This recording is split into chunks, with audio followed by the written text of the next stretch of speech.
Sasa baada ya kuwa tumelielewa hili, kama ikiwa hili limeeleweka kwa uzuri kabisa,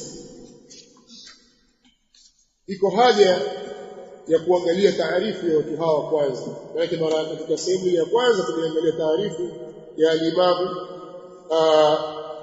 An-Nawawi rahimahullah ta'ala kama ndio taarifu ya lile kundi la kwanza. Katika hili kundi la pili, taarifu ambayo wengi katika wao taarifu yao inarudi hapo, yani maneno yanatofautiana lakini maana yanakwenda huko. Kama tulivyotangulia kusema, utakuta ibara mara nyingine za kuelezea jambo zinapishana, yule kaeleza hivi lakini maana ni moja, yule kaeleza hivi mwingine kaeleza vile lakini maana yao ni moja. Sasa taarifu ambayo inakusanya mwelekeo wa hili kundi la pili ni taarifu ya al-Imam Ash-Shatibi rahimahullah ta'ala kwenye kitabu chake Al-I'tisam kwenye juzuu ya kwanza ukurasa wa 37. Yeye alipokuwa akielezea bid'a akasema bid'a tariqatun fi ad-din mukhtara'a. Tariqa ni mfumo au ni utaratibu uliozuliwa katika dini. Sema kwa Kiswahili kilichonyooka, kuna neno kwa neno utapata ni njia au ni utaratibu katika dini wenye kuzuliwa. Kwa ni utaratibu au ni mfumo uliozuliwa katika dini.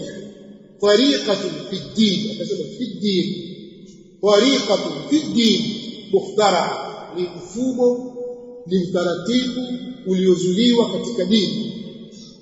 Tudhahi at-tariqata ash-shar'iyya, unaofanana, tudhahi kwa maana tumathilu wa tushabihu, unaofanana na mfumo wa kisheria. Umeleta mfumo na utaratibu, umeuvumbua wewe, umeuzusha utaratibu fulani katika dini, sio katika mambo ya kilimwengu, katika dini umeuzusha utaratibu fulani na mfumo fulani katika dini. Mfumo wako huo uliouzusha unafanana na mfumo wa kisheria. Tutatoa maelezo hapa baada ya kuimaliza taarifa hii inshallah.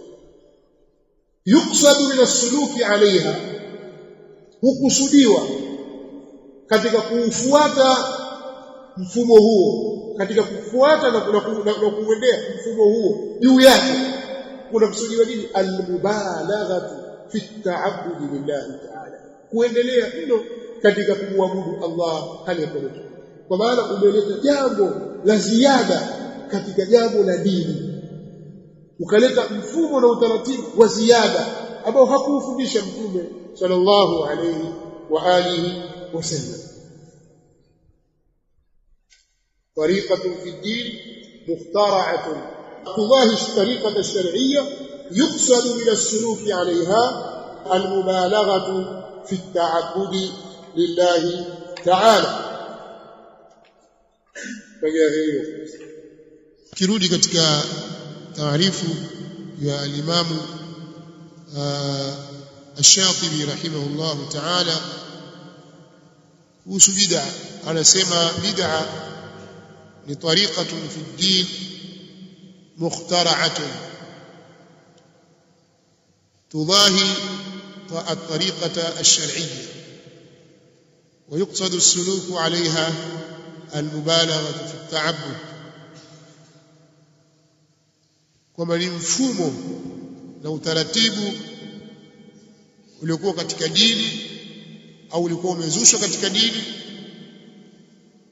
Mfumo huu ukawa unafanana na mfumo wa kisheria na utaratibu wa kisheria. Hukusudiwa kwa kufuatwa juu yake. Kwa wale wenye kufuata mfumo huo na utaratibu huo, wanakusudia kuendelea sana katika kumwabudu Allah jalla wa ala. Sasa iliposema tariqa, ukisema tariqa kwa maana ya as-sabil, at-tariqa wat-tariq was-sabil was-sunan kwa maana moja. Kwa hiyo ukisema hivyo unakusudia kwamba jambo hilo linafanyika kama ndiyo mfumo, kwa sababu wakati mwingine mtu anaweza kufanya jambo lakini hakukusudia kama ni mfumo, ameteleza akafanya kitu ambacho sicho alichokifundisha Mtume sallallahu alaihi wasallam katika ibada fulani.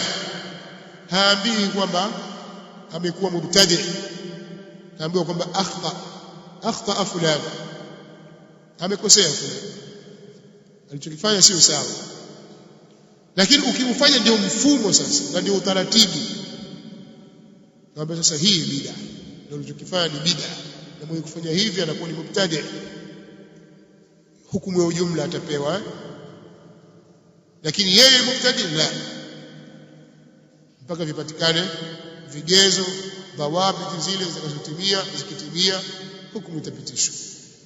Lakini ni tariqa, jambo la kwanza, na tariqa yenyewe fi dini, kwa sababu watu huvumbua na kuzua katika mifumo mbalimbali.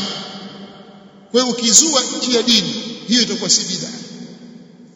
Umevumbua vitu na ukazusha vitu ambavyo si katika ibada za kimoyoni, ibada za kauli, za viungo na mingineyo katika haya mambo ya kiimani. Hukuzua katika uwanja huo, wewe umezua katika mambo ya kilimwengu. Kwa taarifu hii, hiyo sio bid'a, haingii katika bid'a, tofauti na taarifu ya wale watu wa mwanzo. Wao wanaona kwamba kila lililozushwa na kila lililokuja baada ya enzi ya Mtume sallallahu alaihi wasallam, kama vile tutakavyotoa maelezo kuhusiana na taarifu ya al-Izz bin Abd salam vile vile rahimahullahu ta'ala katika upande huu. Kisha pia akasema tudahi shar'iyya, mukhtara yenye kuzuliwa, kwa maana imevumbuliwa haikuwa na asili, alafu inafanana na sheria na mfumo wa kisheria. Tudahi at-tariqa ash-shar'iyya, pia imekuja tudahi shar'iyya, kwa maana inafanana na mfumo na utaratibu wa kisheria. Na mudhadda katika sheria, ima uko katika asili ya lile jambo lenyewe, kwamba hilo jambo ulilolileta halipo kabisa katika sheria,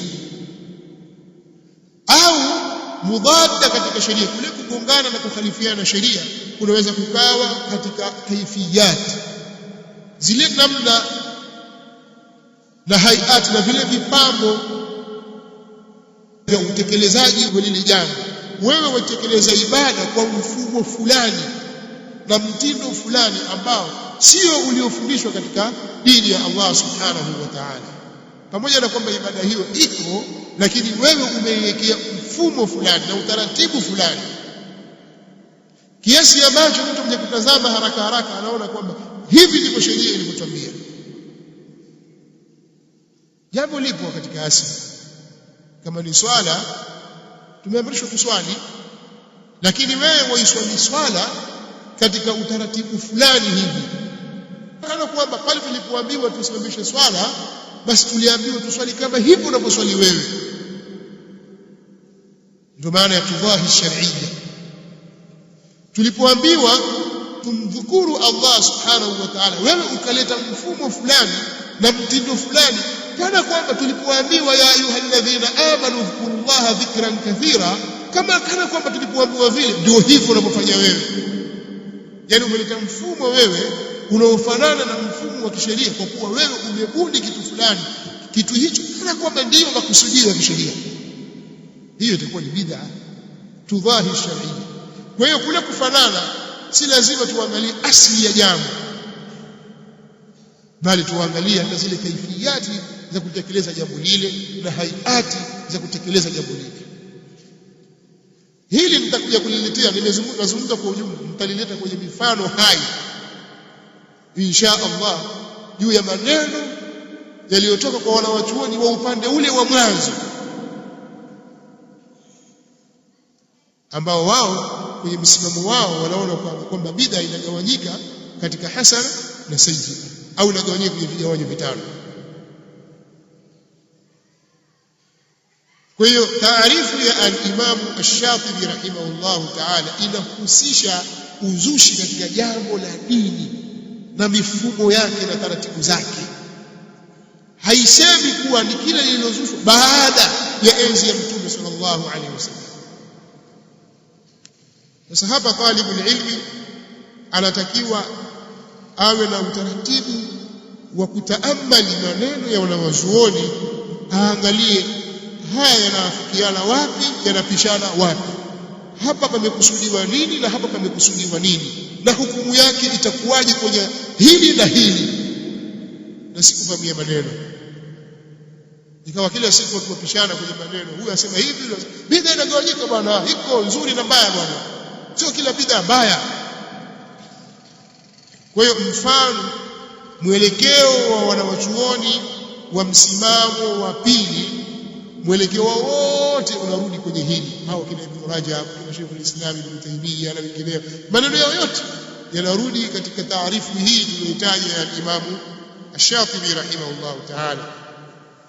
Kama vile ambavyo wanawachuoni wale wa msimamo wa kwanza tuliotaja, kauli zao zote zinarudi kwenye kauli ya Imam An-Nawawi rahimahullah ta'ala kwamba al-bid'a bikasri al-ba'i fi ash-shar'i hiya ihdath ma lam yakun fi ahdi rasulillah sallallahu alayhi wasallam wa hiya munqasimatun ila hasanatin wa qabihatin. Maneno ya al-Imam An-Nawawi rahimahullah ta'ala katika tahdhibu al-asma'i wal lughat. Al-Imam narujana kwa watu msimamo wa kwanza, al-Imam al-Izz bin Abd as-Salam sultanul ulama, yeye pia na maneno kama haya, anasema al-bid'atu fi'lu ma lam yu'had fi 'asri rasulillah sallallahu alayhi wasallam. Ndio ibara kidogo zinatofautiana hivyo, lakini maana yake ni moja. Bid'a ni kutenda lile ambalo halikuzoewa katika enzi na zama za mtume, yakatumia asri katika asri ya mtume wa Allah sallallahu alaihi wasallam. Wa hiya munqasimatun ila bid'atin wajibatin wa bid'atin muharramatin wa bid'atin mandhubatin wa bid'atin makruhatin wa bid'atin mubahatin. Na hiyo bid'a ni yenye kugawanyika kwenye bid'a ya wajib au bid'a iliyo ya wajib, na bid'a iliyo ya haram, na bid'a iliyokuwa imesuniwa, na bid'a iliyo makruhu, na bid'a iliyo mubah. Asema wa tariqu fi ma'rifati dhalika, na njia katika kulitambua hilo, katika kulijua hilo. Utajuaje kwamba hii ni mubah, hii ni wajiba, hii ni muharrama, hii ni makruha, hii ni mandhuba? Utaijuaje?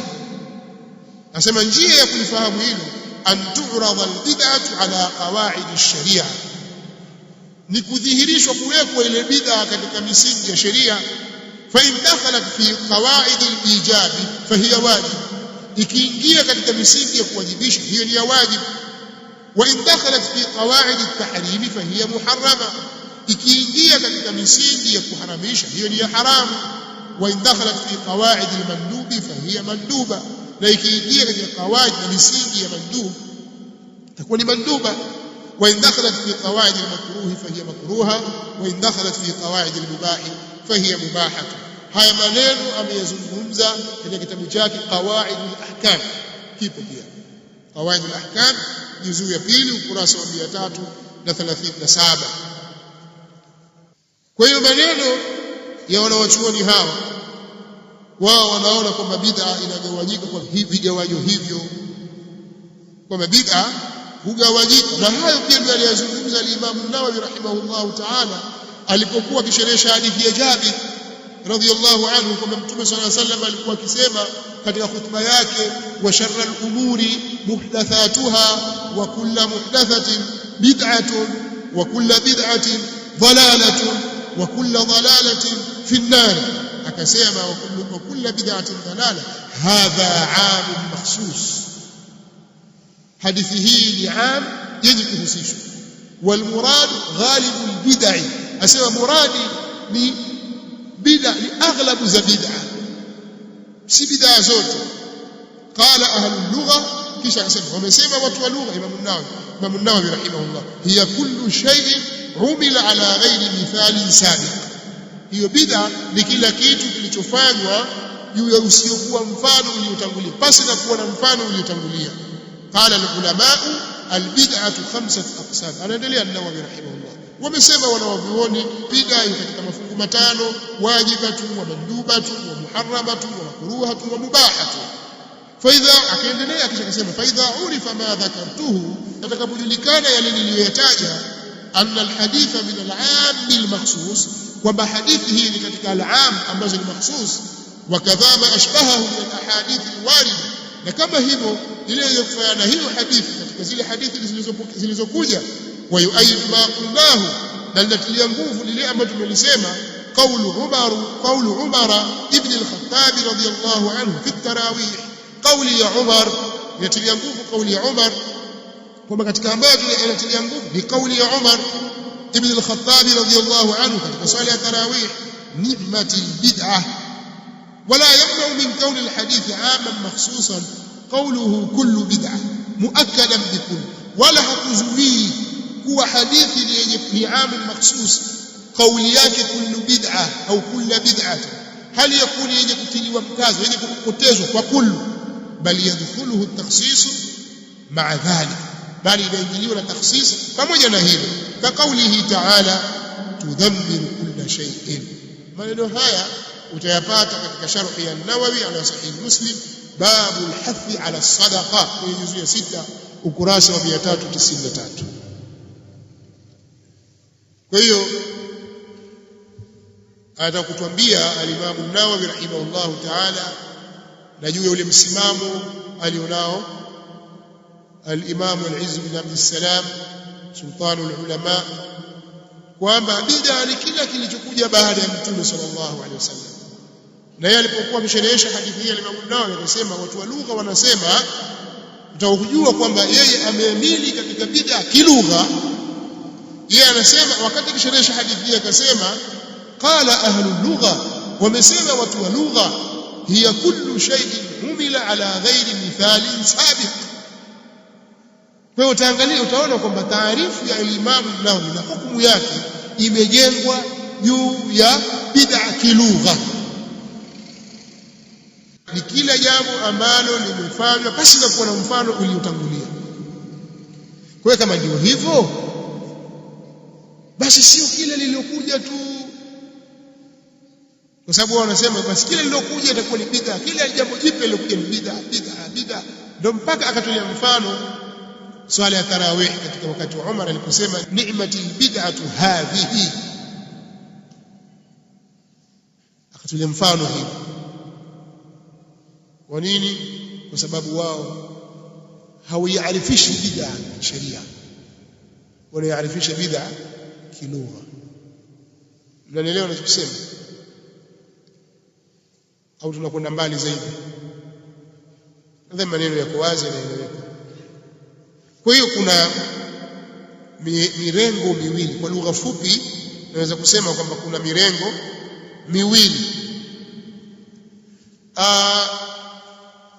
Mrengo ambao unaona ya kwamba bid'a katika dini au bid'a ni kile lililozuka baada ya zama za Mtume sallallahu alaihi wasallam, au ni kila jambo jipya.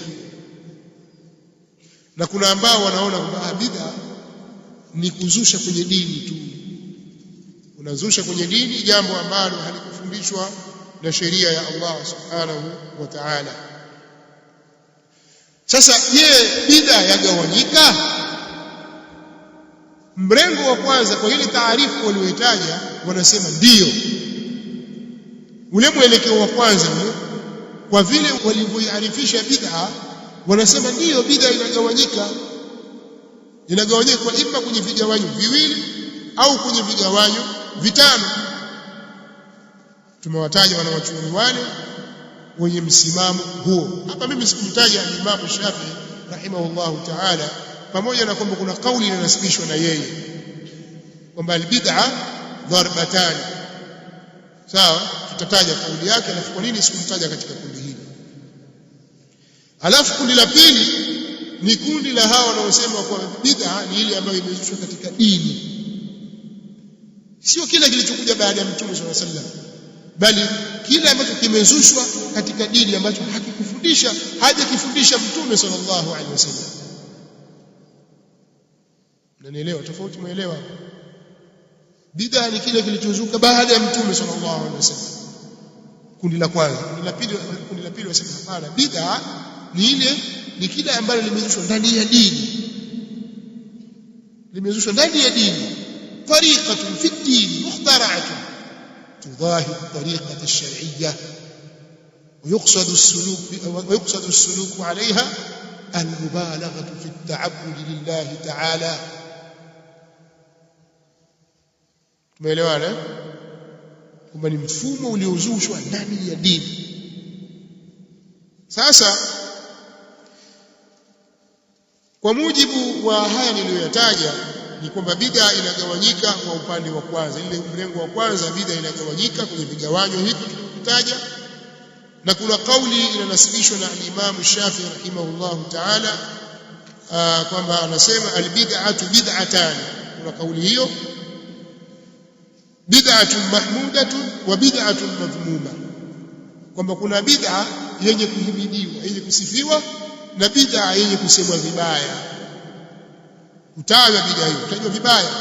Fama wafaqa as-sunnah, basi ile ambayo inapokea na sunna, fa huwa mahmud, basi hiyo ni yenye kuhimidiwa. Wama khalafa as-sunnah fa hiya madhmum au fa huwa madhmum, na kile ambacho kimekhalifu sunna hicho ni chenye kusema vibaya. haya yananasibishwa na Imam Shafi Muhammad bin Idris rahimahullahu ta'ala, ruwiya an Harmala ibn Yahya, yamepokewa kutoka kwa Harmala ibn Yahya ibn Abdullah at-Tujibi al-Masri rahimahullahu ta'ala, mmoja katika wanafunzi wa Imam Shafi ambaye amefariki mwaka 243. huyu ni katika wanafunzi wa Imam Shafi rahimahullahu ta'ala wa ahadu ruwati madhhabihi, na ni mmoja katika wapokezi wa madhehebu ya Imam Shafi rahimahullah, wa huwa min ashabi al-wujuh. Harmala ibn Yahya bin Abdullah at-Tujibi ni katika ashabu al-wujuh fi madhhab al-Shafi. Tumesoma katika minhaj al-talibin muqaddima nini maana ashabu al-wujuh. Na mara nyingine huwa anapokeka na masaili yeye kinyume na madhhab katika upande wa taasili na tafrii vile vile, kama anavyofanya al-Imam al-Muzani, kama anavyofanya Imam al-Muzani na wengineo, pamoja na kwamba kidaraja iko chini ya daraja al-Imam al-Muzani rahimahullah ta'ala.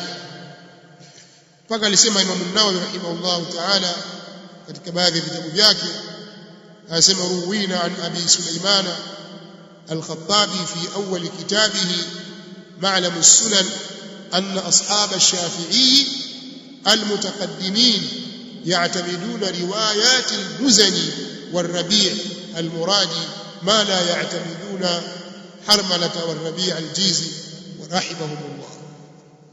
anasema kwamba wenzetu tumepokezwa sisi katika kutoka kwa Abu Sulaiman al-Khattabi katika mwanzo kitabu chake Ma'lam as-Sunan kwamba wale ashabu wa Shafi'i rahimahullah waliotangulia huwa wanategemea kwenye riwaya za Imam al-Muzani na Ar-Rabi' ibn Sulaiman al-Muradi kwa kiasi ambacho hawategemei katika zile riwaya za Harmala na Ar-Rabi' al-Jizi, Ar-Rabi' ibn Sulaiman al-Jizi, kwa maana martaba yeye kuchini. Sasa huyu bwana anapokea kwamba Imam Shafi rahimahullah ta'ala anasema al-bid'atu bid'atan, bid'a ni bid'a mbili, bid'a mahmuda wa bid'a madhmuma, mpaka mwisho wa maelezo kama nilivyotangulia kusoma maneno haya. Habari hii ameitaja al-Imam Abu Nuaim katika kitabu chake Hilyatul Awliya, pia yamenakiliwa na al-Imam al-Hafidh al-Hajar al-Asqalani katika Fathul Bari kwenye juzu ya 13 ukurasa wa 253. maneno haya yanasitishwa na Imam Shafi rahimahullah ta'ala. Sikumuingiza Imam Shafi katika kundi hili kwa sababu maneno haya yana dhaifu katika sanadi yake. Al-Imam Abu Nuaim alipotaja habari hii akamtaja katika sanadi yake Abdullah ibn Muhammad al-Atsh. Huyu bwana ni majhul al-hal, majhul al-hal. Na al-Baihaqi ameitaja habari yake kutoka kwa Muhammad Musa al-Fadl, na huyu bwana hana tarjama yoyote, si upande wa jarh wala taadil wala chochote, katajwa tu kwa vile vile ni mtu mastur. Lakini pia maneno haya yanapingana na msingi madhubuti wa Imam Shafi rahimahullahu ta'ala ambao ameuasisi na kualifu yeye mwenyewe katika baadhi ya vitabu vyake, kikiwemo kitabu Ar-Risala. Imam Shafi rahimahullahu ta'ala kwenye kitabu chake Ar-Risala anasema man istahsana faqad shar'a, yoyote atakayefanya istihsan basi atakuwa ameweka sheria. Tutoa maelezo inshallah mara nyingine katika ufafanuzi wa jambo la bid'a kuhusu suala la al-istihsan na hujjatul istihsani. Je, ni jambo linafaa au halifai? Ni nini maana yake? Na ameandika vitabu Ibtalu al-Istihsan, nini maana yake? Tutakuja kutoa maelezo inshallah katika mahala pake.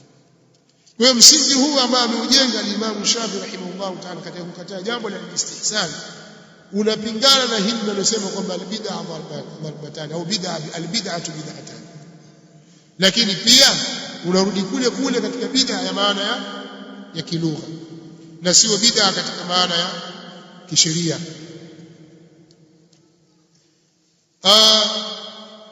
Upande mwingine ni ule upande wa al-Imam Malik rahimahullah ta'ala na wengineo waliotaja kina Zarkashi na wengineo na kina Ibn Taymiyyah kwamba bid'a haigawanyiki kwenye hasana na sayyi. Bid'a zote ni dhalali, kwa kuwa wao taarifu yao iko ndani zaidi katika maana ya kisheria, na wanasema kwamba bid'a haigawanyiki. Na miongoni mwa hao, na nitanukuu baadhi yao kauli zao. Kauli ya kwanza ni ile kauli ya Imam Malik rahimahullah ta'ala, lakini al-Hafidh Ibn Hajar al-Asqalani ash-Shafi'i yeye anasema fal bid'atu, anafafanua jambo. Tutaja wanachuoni hawa wawili alafu nitahitimisha mazungumzo yangu. Anasema al-Imam Ibn Hajar al-Asqalani katika Fathul Bari kwenye mlango babu al-iqtidai bisunani Rasulillah sallallahu alayhi wa alihi wasallam, anasema falbid'atu fi urfi ash-shar'i, bid'a katika urfu ya kisheria, ada ya kisheria au katika taarifu ya kisheria, madhmumatun, bid'a ni madhmuma, yani yenye kusema vibaya, hutajwa kwa ubaya, hakuna bid'a nzuri. Bikhilafi lugha, kinyume na bid'a kilugha, kinyume na bid'a katika lugha. Fa inna kulla shay'in uhditha ala ghairi mithali yusamma bid'atan, kwa sababu katika lugha kila kitu kilichozushwa basi na kuwa na mfano hicho kinaitwa bid'a, sawa'un kana mahmudan au madhmuman, ni mmoja kitu hicho kimekuwa ni chenye kusemwa vizuri au chenye kusemwa vibaya. Huyo ni al-Imam Ibn Hajar al-Asqalani rahimahullah ta'ala al-Hafidh. Yeye anaona kwamba bid'a katika urfi ya kisheria ni mbali na katika lugha ni mbali, na bid'a katika sheria zote ni madhmuma.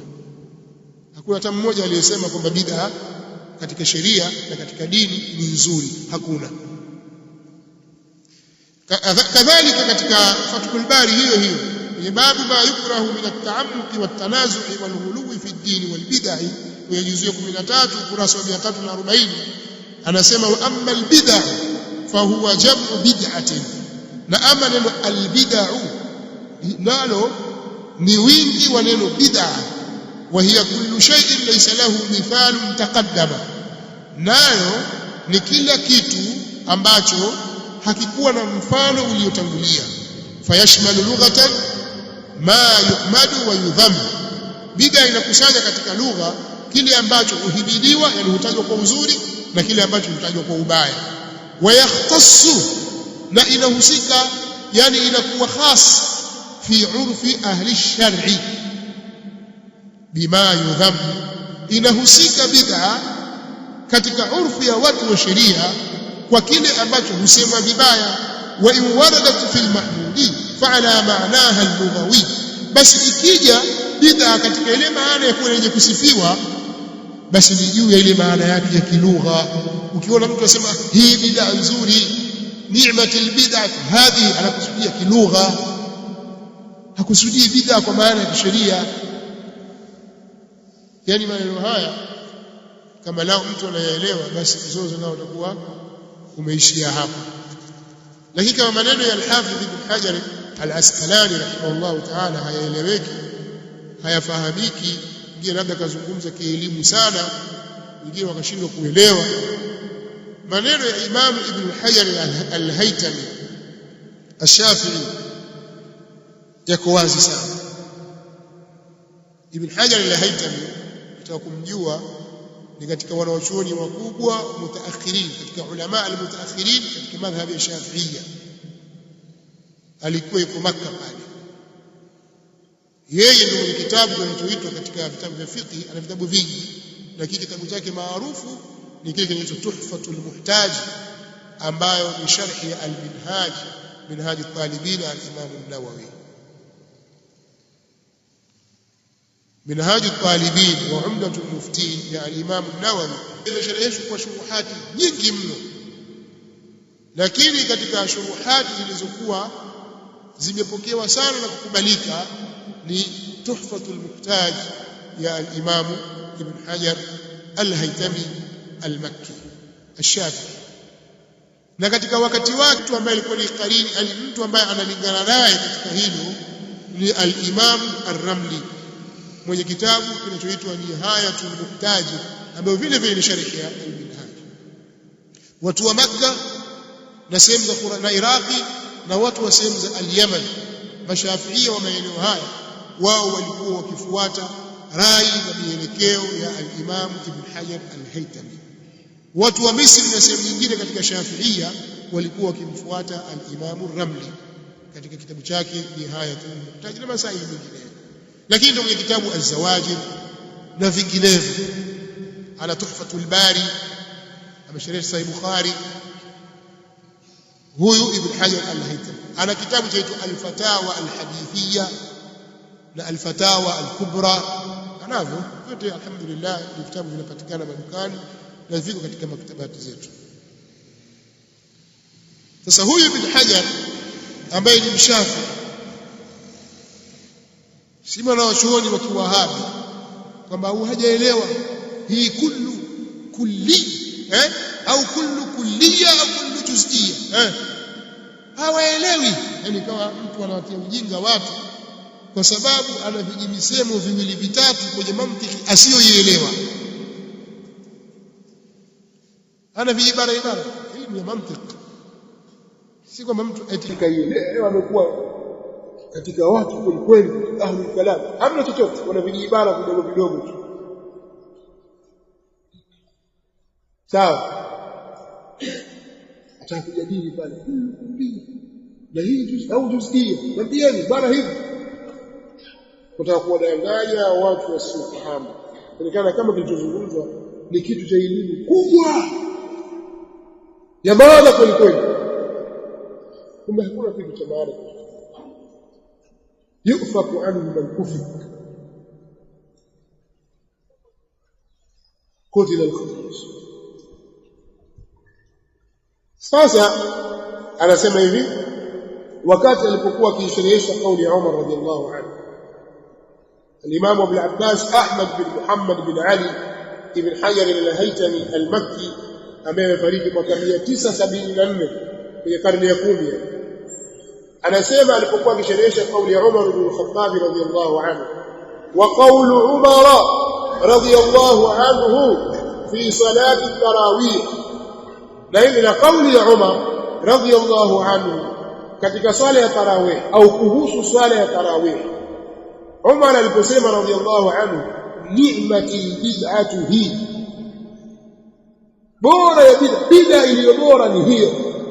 Umar aliposema maneno haya, arada albid'ata allughawiyya, alikusudia bid'a kilugha, ile taarifu ile bid'a inaitwa kilugha. Ndio maana ya maneno ya Umar. Bid'a kilugha ni nini?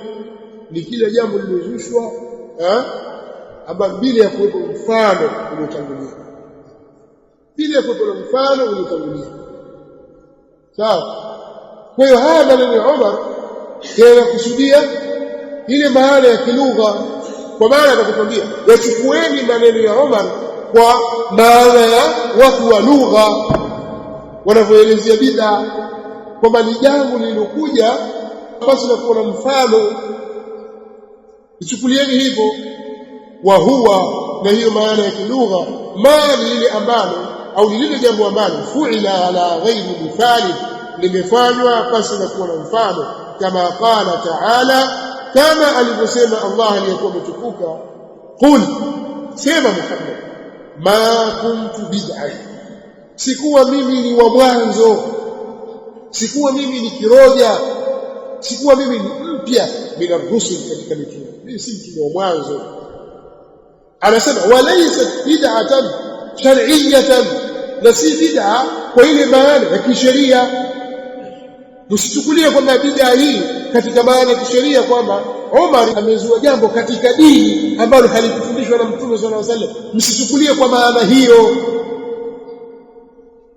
Hakukusudia laysat bid'atan shar'iyya, haikuwa bid'a kisheria, kwa maana makusudio ya Umar radhiyallahu anhu hakukusudia, maneno yake hakukusudia kwamba hii ni bid'a kwa maana ya kisheria, kwa jambo hili halikufundishwa na Mtume sallallahu alaihi wasallam. Msichukulie hivyo. fa inal bid'ata ash-shar'iyya dalalatu kama qala sallallahu alaihi wasallam, kwa sababu bid'a katika sheria kisheria, ukileta taarifu ya bid'a kisheria, basi bid'a zote ni dalala. Unaelewa ninachosema? Ukileta taarifu ya bid'a kisheria, fa innal bid'ata ash-shar'iyya, kwa sababu hakika bid'a kisheria dalala kama qala sallallahu alaihi wasallam, ni upotevu kama alivyosema Mtume sallallahu alaihi wasallam. ومن قسمها من العلماء الى حسن وغير حسن, yeye anapita katikati, kwa sababu hapo wakina Imam an-Nawawi yashapita. Imam an-Nawawi alifariki mwaka 628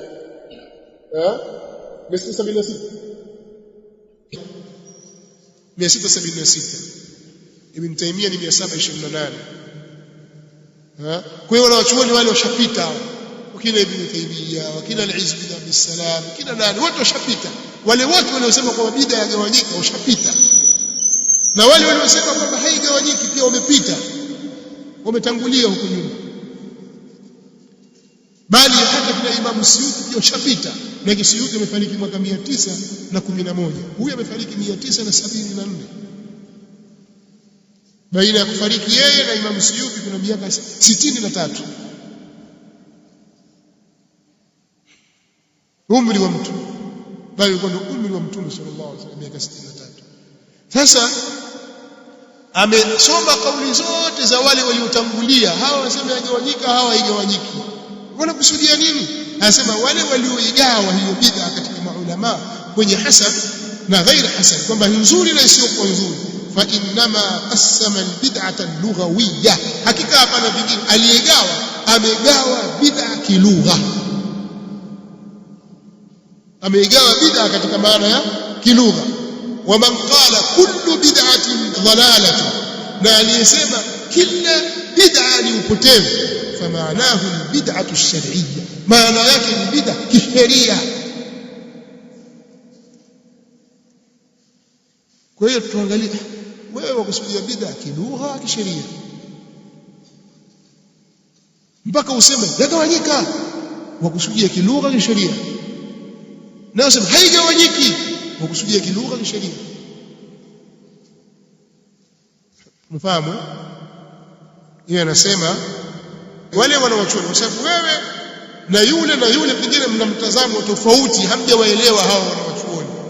Hawa wanawachuoni hawagongani kwenye jambo lao, na tutaona tatbiki ya maneno haya. Pengine wewe hukuelewa, ukaanza kuleta mzozo, ukaona kana kwamba wao wanawachuoni wako kama wewe katika jambo lako. Hawako kama wewe. Wale waliogawa walikusudia bid'a katika lugha, na wale ambao wasema bid'a haigawanyiki na hii kullu ni kulliya na ni amma na imebaki katika asili yake, wanakusudia bid'a ya kisheria. Hapa hapatoki kitu kwenye kullu hii, hakitoki kitu hata kimoja, wanakusudia bid'a katika sheria au kama ya kisheria, kwamba kila kitakachozuliwa katika dini baada ya aya al-yawma akmaltu lakum dinakum, kile kitakachozuliwa baada ya pale, basi hicho kitakuwa ni uzushi, kama hakijapata muongozo wa Mtume sallallahu alaihi wasallam. Kwa sababu kuna mambo mengine Mtume sallallahu alaihi wasallam ameyatolea muongozo yakafanyika baada ya kufariki.